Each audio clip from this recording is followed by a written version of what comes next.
కూడా చూపిస్తే మీకు ఇంకొంచెం బలం వచ్చేస్తాయి. హల్లెలూయా, ఆమేన్ చెప్పండి.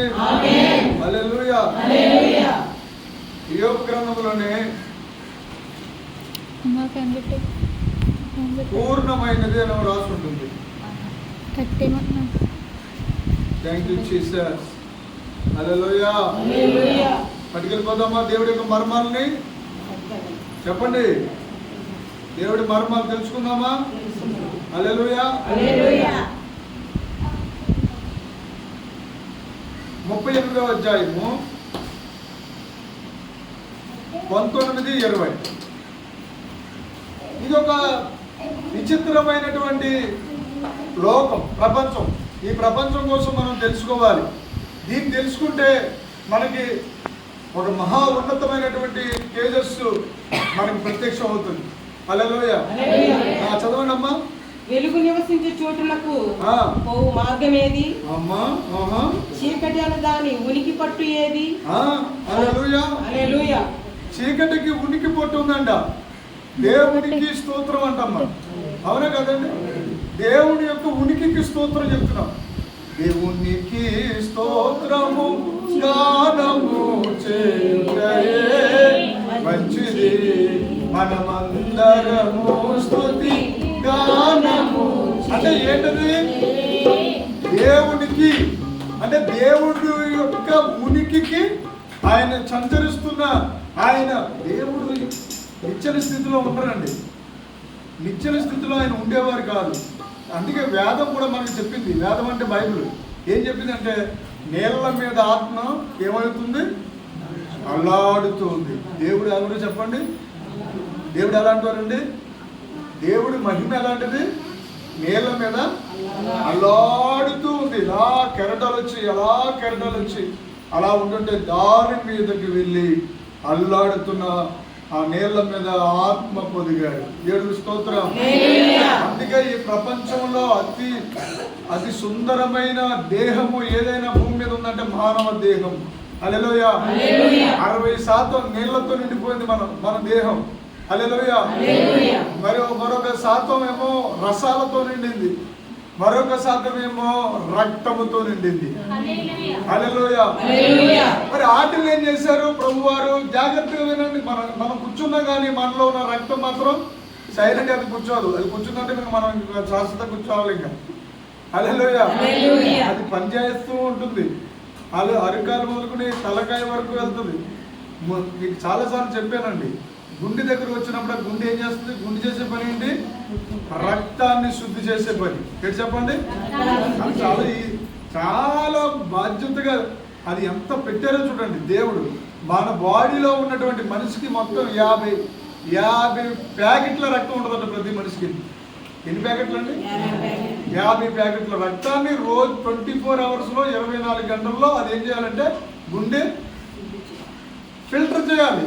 ఫిల్టర్ చేయడం అంటే మళ్ళీ కొత్త రక్తంగా తయారు చేసి అది మొట్టమొదట మెదడుకు పంపుతుంది కొత్త రక్తాన్ని. అది మళ్ళీ రెవెన్యూవల్ అవుతుంది అనమాట, సర్వీసింగ్ చేయించుకుంటుంది అనమాట. హల్లెలూయా. అలాగే ఏమవుతుంది తెలుసా? వాత్సల్యత. ఏం చెప్పండి పిల్లలు? హల్లెలూయా. వాత్సల్యత అనుదినము అనండి.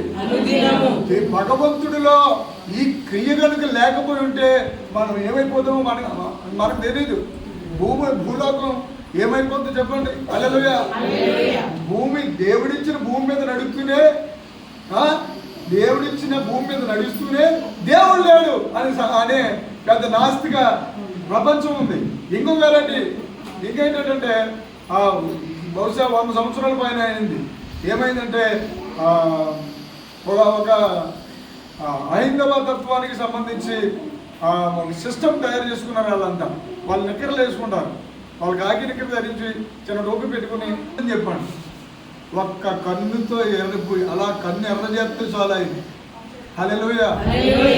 అలాంటోడు ఆయన కోపిద్దు రాసిన మీద మహా ఉద్రేకంతో మీకు విషయం తెలుసా? పాత నిబంధన గ్రంథం అంతా యెహోవా కోపాన్ని అక్కడక్కడ చూపించుకుంటూ వచ్చారు. హల్లెలూయా. హల్లెలూయా. అమ్మో చాలా నీతి నిజాయితీ పర్ఫెక్ట్ అన్నాం కదా, ఆయన అలాంటి వ్యక్తి. హల్లెలూయా. హల్లెలూయా. అంత గొప్ప పౌరుషం కలిగిన దేవుడిలో నుండి ఒక అందమైనటువంటి క్షమాపణ హృదయం కలిగిన యేసుక్రీస్తు ప్రభువు వారు వచ్చేసారు బయటికి. హల్లెలూయా. చాలా గమనించండి, ఇక్కడ ఒక అద్భుతమైనటువంటి ఒక శక్తి ఉంది. ఆ శక్తి చీకటి ఆవరించి ఉంది. అమ్మా వింటున్నారా? దేవుడు ఏం పెట్టుకున్నాడు? ఆయనకి పొలిమారా? అంత ఈజీగా ఆ మహిమలోకి వెళ్ళలేము. హల్లెలూయా. అమరత్వం కలిగి ఆయన నివసిస్తున్నాడు. ఆయన యాకోబు గారు చెప్తారు ఆ రహస్యం. ఆయన నిత్యత్వము మహిమా శక్తి కలిగిన వాడే అమరత్వమును పొందుకుని నిలబడి ఉన్నారు ఆయన. హల్లెలూయా. అలాంటి మహాదేవుడు ఎక్కడ చీకటితో మీకు చదివినిపించాను. ఈ చీకటి ఎవరు? నిత్య చీకటి. గమనమ్మా, నిత్య చీకటి అనే వ్యక్తి. హల్లెలూయా. మీకు మాట చెప్పనా? నిత్య చీకటి అంటే చెప్పనా? హల్లెలూయా. నిత్య చీకటి అని అంటే అర్థం ఏంటంటే, ఇదిగో ఇక్కడ మామిడి పళ్ళు ఉన్నాయనుకోండి. హల్లెలూయా. అంబేష్ గారు ఉన్నాయనుకోండి, మా ఇంకా డాక్టర్ గారు వచ్చి ఈ రెండు తినకూడదమ్మా అనేసి అనుకో, డాక్టర్ గారు ఎవరైనా మెచ్చుకుంటారు ఇంకా? హల్లెలూయా. ఈ రెండు తినకూడదు వాళ్ళని అనుకో, ముందు అయ్యే తిన్నాను, నాకు అయ్యే కావాలి అని మనం ఏం చేస్తాం చెప్పండి? రుచిస్తాయి. హల్లెలూయా. ఇంకా బాగా చెప్తాను నేను, వినండి. ఉపవాసాలు ఉంటాం మనం. ఉపవాసాలు ఉన్నప్పుడు స్వామి కూడా అమృతంలాగా పడేస్తుంటాం మనకు. అవునా? ఉపవాసం రోజునే ఏమైపోతుందంటే, అయ్యి బాబోయ్ జీవితంలో బాబా అన్నం తింటాం మానేసాను, అయ్యి బాబోయ్ బాబా పక్క వాళ్ళేమో చారు తాలింపు పెడుతుంటే ముక్కు బదలాసిపోతున్నాయి, తండ్రి నాయనా 4 త్వరగా అయిపోయేలా చూడు తండ్రి, 5 గంటలు త్వరగా అయిపోయేలా చూడు నాయన, ఈ బలహీనమైన పాపిని చూడు నాయన. మీరు ఎన్నోసార్లు నేను చేసుకున్న ప్రార్థన చెప్తున్నాను. హల్లెలూయా. నాకు నేనే. హల్లెలూయా.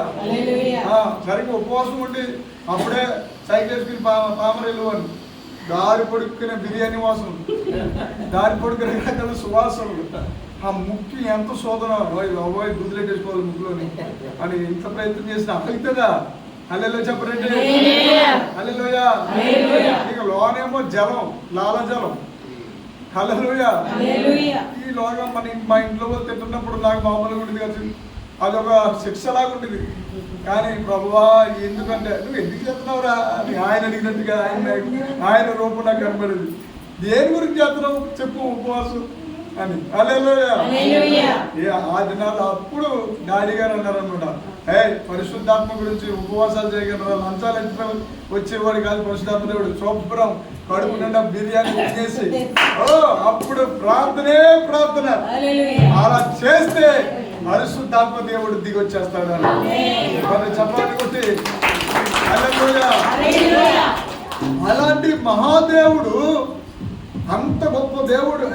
మీరు యోబు గ్రంథాన్ని చాలా గౌరవించాలి. యోబు గ్రంథము ఎక్కడి నుంచి వచ్చింది చెప్పండి? యోబు గ్రంథం ఎక్కడి నుంచి వచ్చిందండి? నాగలు దున్నితే దున్నుబడుతున్న భూమిలో నుండి హల్లెలూయా పంట వచ్చినట్టుగా యోబు యొక్క జీవితం అంతా దున్ని మొత్తం ఒక కుటుంబం అంతటిని పక్కకు తీసేశారు, ఆస్తులు పక్కకు తీసేశారు, ఆరోగ్యం పక్కకు తీసేశారు, మళ్ళీ మొలకలు వచ్చాయి. హల్లెలూయా. మళ్ళీ జీవితం పరిపక్వం అవుతూ వచ్చాయి, జీవితాన్ని నడిపిస్తూ వచ్చాయి. అప్పుడు ఆయన అంటారు హల్లెలూయా. ఫస్ట్ ఏమో యెహోవా ఇచ్చారు, యెహోవా తీసుకున్నారు, స్తోత్రం అనేసారు. నెక్స్ట్ ఏమన్నారంటే హల్లెలూయా. అంతే ఆయనకు కలిగిన బాధలు శ్రమల మధ్యలో నుండి ఆత్మ పొరలు తెరవబడ్డాయి. హల్లెలూయా. ఆత్మ నేత్రాలు తెరవబడ్డాయి. ఎప్పుడైతే ఆత్మ నేత్రాలు తెరవబడ్డాయో 3 ప్రపంచాలు ఆయనకి ఒకేసారి కనబడాయి. హల్లెలూయా. ఎన్ని ప్రపంచాలు చెప్పండి? 3 ప్రపంచాలు. హల్లెలూయా. మనం ఇప్పుడు 3వ కోణంలో ఉన్నాం, 4th డైమెన్షన్ లో ఇంకా లేము. హల్లెలూయా. 4th డైమెన్షన్ చెప్పి జాగ్రత్తగా నేర్చుకోండి పాట. హల్లెలూయా. మనము మూడవ కోణంలో ఉన్నాం. ఏ కోణం అండి? హల్లెలూయా. ఇదేమో కలల కోణము.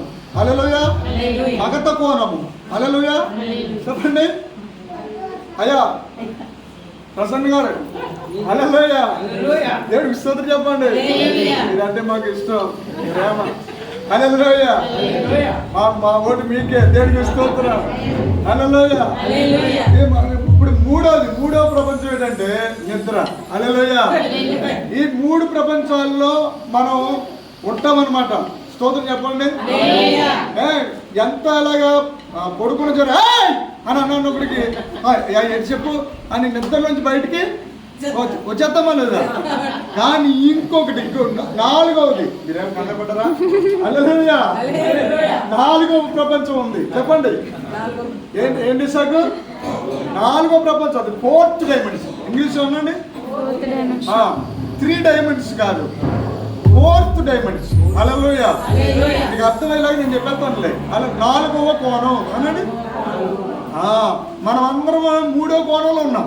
అంటే 3వ హద్దులో మనం ఇగో 3వ కోణానికి 4వ కోణానికి తేడా కనబడతాయి. 4వ కోణంలో ప్రార్థన ప్రతిఫలం లేకుండా, అభిషేకం లేకుండా డబ్బమని కొలి తెరపడే అక్కడే పడిపోతాం మనం. ఏ కనబడతాయి అంటే హల్లెలూయా, దురాత్మ శక్తులు, దెయ్యపు శక్తులు, అంధకార శక్తులు, పాతాళ లోకం అన్నీ కనబడతాయి. తర్వాత అదే కాదు, దేవదూతుల లోకం కూడా కనబడతాయి. ఏ ప్రపంచంలో అడిగేటమండి చెప్పాలి? 4వ కోణంలోనికి దాని పేరే పరిశుద్ధాత్మ దేవుడు. కొట్టండి చెప్పండి. హల్లెలూయా. పరిశుద్ధమైన ఆత్మ దేవుడు మనలోనికి రాగానే మనకి బహుధైర్యం వచ్చేస్తాయి. హల్లెలూయా. పరిశుద్ధాత్మ పొందుకోగానే పేతురు గారు ఏం చేశాడు? లేచి పునరుద్ధానుడైన యేసుని అని ప్రకటిస్తున్నాము అని యూదులతో మాట్లాడారా లేదా? చెప్పాలి. భోజనాలు వడ్డించడానికి సిద్ధపడిన స్తెఫను ఏం చేశాడు? మీరెవరిని ప్రకటిస్తున్నా, మీరెవరిని సిలువేశారో తెలుసా? నా ప్రియుడైన నజరేయుడైన యేసు క్రీస్తు ప్రభుల వారిని సిలువేశారని. కానీ అక్కడి నుంచి ఒక రాడు వచ్చుకుంటుంది.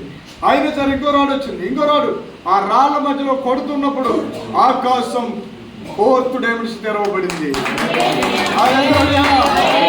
4th డైమెన్షన్ తెరవబడి అలాగా ఆయన చెయ్యి ఇచ్చి దేవుడు పైకి లాక్కున్నాడు ఆయన్ని. హల్లెలూయా. ఆ ముఖమంతా ప్రకాశమానంగా మారిపోయింది, వెలుగుమయంగా మారిపోయింది. ఈ రోజు నేను మీతో చెప్పేది ఏంటి తెలుసా? మీరు అభిషేకంలో ఉండే కొలది మీ శిరస్సు మీద మహిమ పొంగుతూ ఉంటాయి. హల్లెలూయా. అది ఎలా వచ్చిందంటే, అది ఎలా వచ్చింది? మహిమ, ప్రకాశత, వెలుగు ఎలా వచ్చిందంటే హల్లెలూయా, ఒక మహా వెలుగైన వాడు శరీరాన్ని ధరించుకున్నాడు. మహా వెలుగైన వాడు ప్రాణాన్ని ధరించుకున్నాడు, ఆత్మను ధరించుకున్నాడు. ఒక మామూలు వ్యక్తిలాగా మారాడు. ఆయన శక్తి ఉన్నాడు కానీ వ్యక్తిగా మారాడు. హల్లెలూయా. అదే విధానంలో పరిశుద్ధాత్మ దేవుడు శక్తిగా ఉన్నారు. అదే సమయంలో పరిశుద్ధాత్మ దేవుడు కూడా వ్యక్తిగా ఉన్నారు. హల్లెలూయా. పరిశుద్ధాత్మ దేవుడు ఒక వ్యక్తిగా ఉన్నప్పుడు ఆయన మనతో మాట్లాడతాడు. ఏమని? నువ్వు లేచి వాక్యం చదువుకో, నువ్వు లేచి ప్రార్థన చెయ్యి, ఇదిగో నువ్వు ఇలా నడువు, ఇదిగో ఇలా నడువు అని మన మైండ్ లో ఆయన క్రియ జరుగుతూ ఉంటుంది. హల్లెలూయా. అద్భుతాల కాలం అనండి. ఎంతమంది కావాలి అడిగెట్టాలంటే చెప్పండి. హల్లెలూయా. అద్భుతాల కాలంలో అడిగెడదామండి. అడిగెడదామా? హల్లెలూయా. అద్భుతాల కాలంలో అడుగు పెడితే ఇక మన జీవితాల్లో ఆయన అనుదినము కృప దిగి వస్తాయి. అనుదినము కృప దిగి వస్తాయి. అనుదినము ఆయన కృప మన మీద దిగి వస్తున్నప్పుడు మనం ఏం చేస్తూ ఉంటామంటే లిఫ్ట్ చేయబడుతూ ఉంటాం అనమాట. హల్లెలూయా. హల్లెలూయా చెప్పండి. ఎంతమంది లిఫ్ట్ అవ్వాలని కోరుకుంటున్నారు? హల్లెలూయా. ఆమేన్. నిన్ను అలా పైకి లేపుతాడు దేవుడు. నిన్ను అలా పైకి లేపుతాడు దేవుడు. అలా నిన్ను పైకి లేపుతాడు. హల్లెలూయా. నువ్వు పైకి లేపుతున్నప్పుడు, పైకి లేచినప్పుడు కింద చాలా మంది ఏమవుతారు? ఉండిపోయారా లేదా? అప్పుడు మీ చూపు ఎలా ఉంటుంది? కింద చూస్తూ ఉంటా. హల్లెలూయా. కింద వారు చూపు ఎలా ఉంటుంది? పైకి.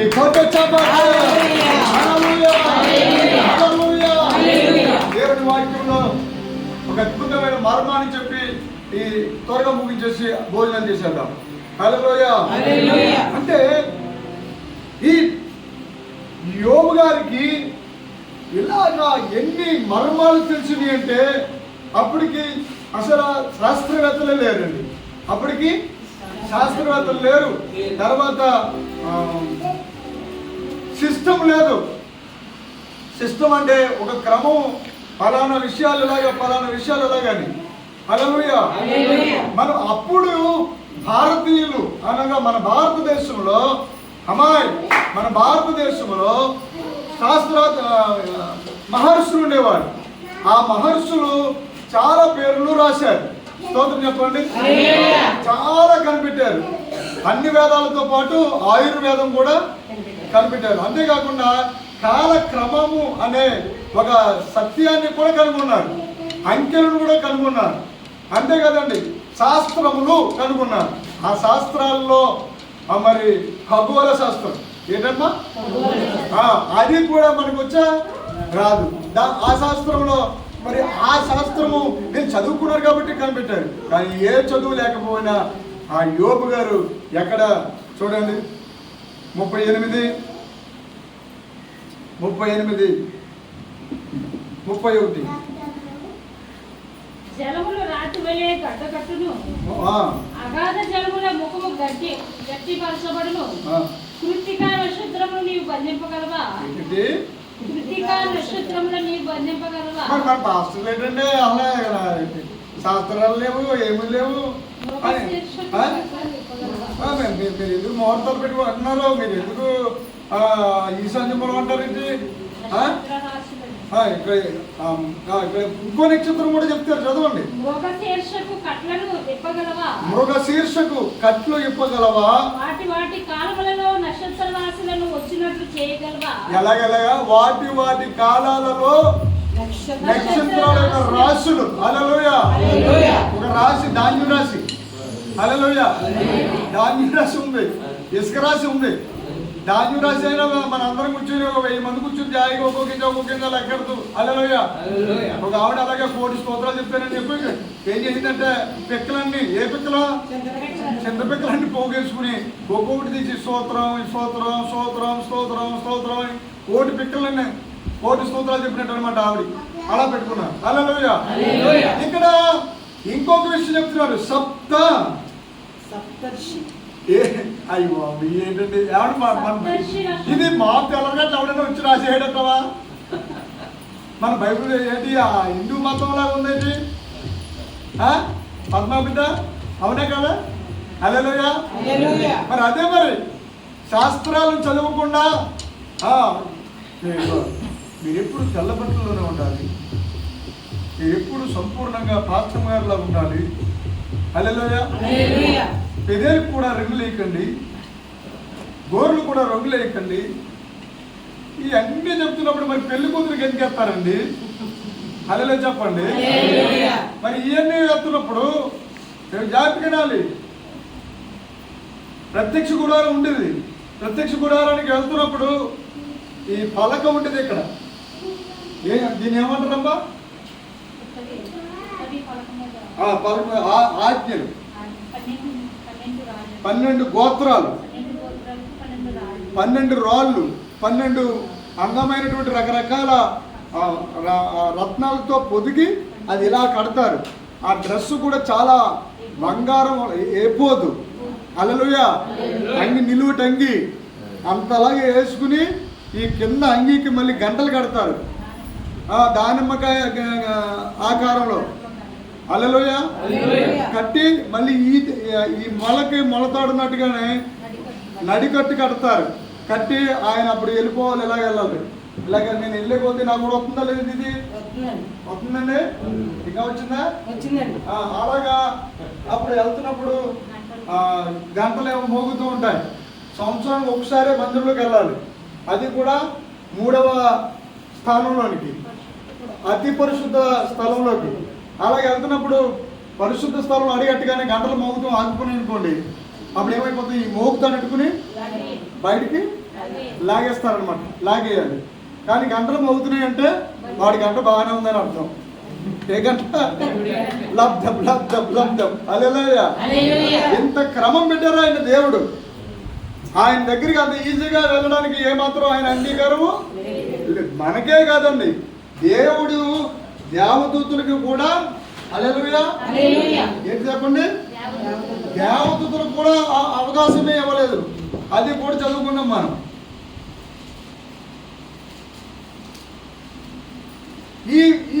ఇక్కడ రాయబడిన ఈ మాటలు ఓ వేదాలు, ఉపనిషత్తులు, మరి మహాభారతాలు, ఇంకా ఎన్నెన్నో గ్రంథాలు మన వాళ్ళు తెగతిరిగేస్తారు సంస్కృత భాషలో.